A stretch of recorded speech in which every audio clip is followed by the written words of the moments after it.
Good stuff. Let's take care of that sidebar. Sidebar JS.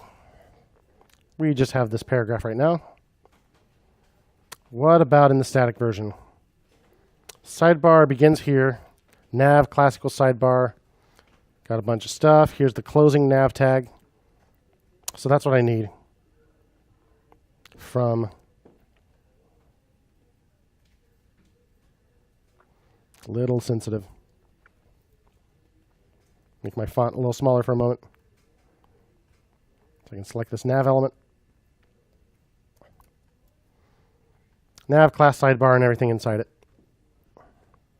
Nice thing is if I select the wrong number of tags, if I drop a closing tag or put an extra tag at the end or something, JSX won't let me get away with that. So I'll find out right away. So instead of returning just this paragraph, I need some parentheses because this will be multi-line, and I want to paste all that stuff in. And immediately I have some problems. Let me fix my indentation first. It is worth it to fix the indentation. So the error here on nav is JSX element nav has no corresponding closing tag. But clearly it does right here. Well, if something in between isn't nested right, that's the error you're going to get. The problem is we have empty elements that are not self-closing. These three images all need to be self-closing.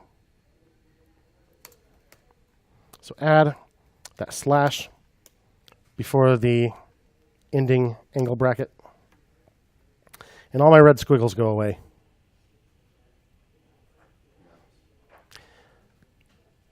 Now my errors go away, and if I look at the page, I don't see an error. Yeah, the images aren't there yet, but that's okay. But there's still a problem. What's the problem? Class versus class name, right? So I'm going to do a find and replace. I'm going to search for class equals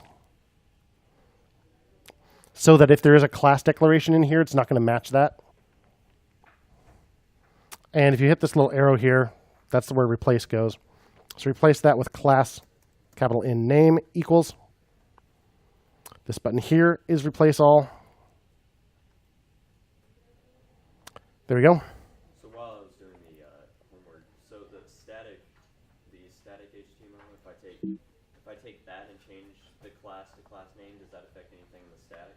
Because then I don't have to go through every time I make a new section. Yeah, class name is not a thing in HTML. That is a JSX thing. So you can't write it that way in the static version.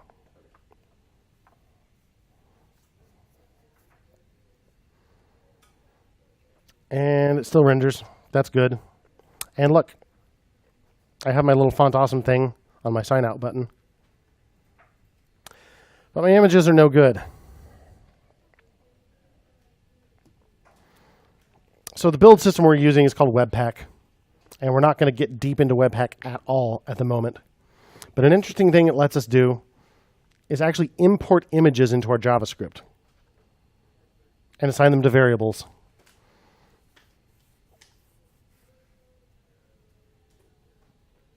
So to do that,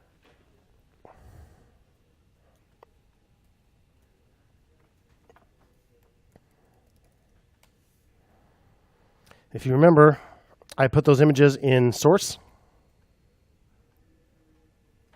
So new hover, new quill. Let's just go in order. Here's quill.svg. So what I want to do is import. I'm going to call it quill. This is just a local variable I want that image to be assigned to. From /quill.svg.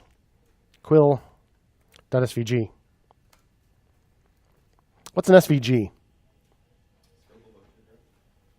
Yep. What's that mean? What's vector?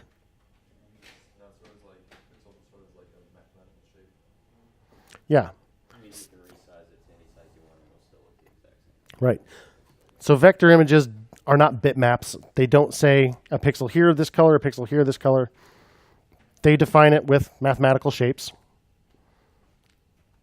which means that since you're just saying, okay, a line from here to here, or a shape with these dimensions, fill it with this color, with a stroke of this color, that means you can scale them to any size and they will continue to look sharp. You're not going to end up with a giant pixel. And interestingly, if we actually open that up in here, they're XML. You can actually write an SVG by hand instead of using an editor. If it's really simple, it might not be so awful. But yeah, much of the time you're going to want to use an editor anyway. But they are just XML files in the end.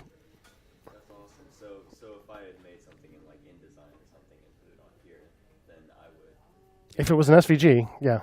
That's amazing. Nice. So now that we've imported this to the local variable quill,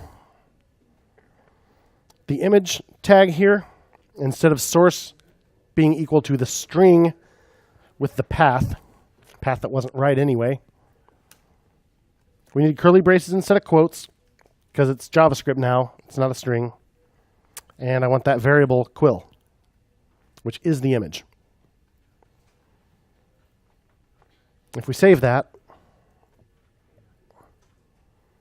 we have a little big, but it's there. Notice there is, and we can zoom in and it still looks nice. Notice there's a little tiny watermark here.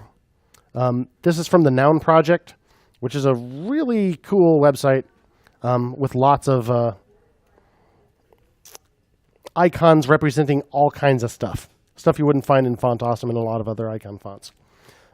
Most of them are under a Creative Commons license that just require you give attribution. So in my README file, I'm going to give credit to the author of this SVG. So we make sure we're in compliance. So then we have new hover.ping and new.ping. So I can import them too. Start with new hover. Now, new hover is not a valid JavaScript variable name, right? So I'm going to camel case that. From the file, new hover.ping. And new is a reserved word. That's how we instantiate a class. So, or a constructor. So I will call it new icon from new.ping. New hover, new icon. This is down here. Change this one to curly brace, new hover. And this one to curly brace, new icon. I'll go ahead and put some line breaks in here.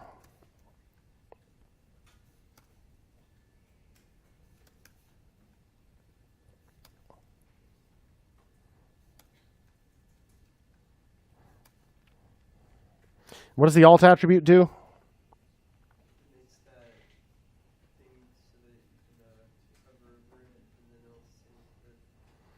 It does have that effect. That's not meant to be its purpose.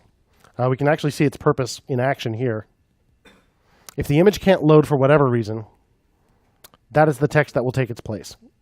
So we see with a broken image here, it tells us new note. If we were using assistive technology like a screen reader, the image doesn't do us any good because we can't see.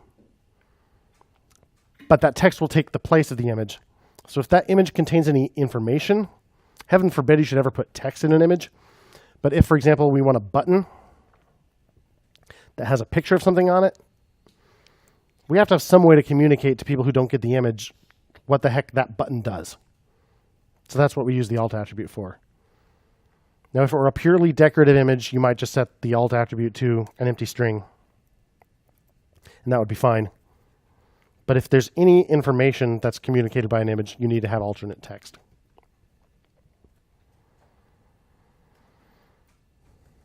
So now that I've saved it, yay, I have 2 more images.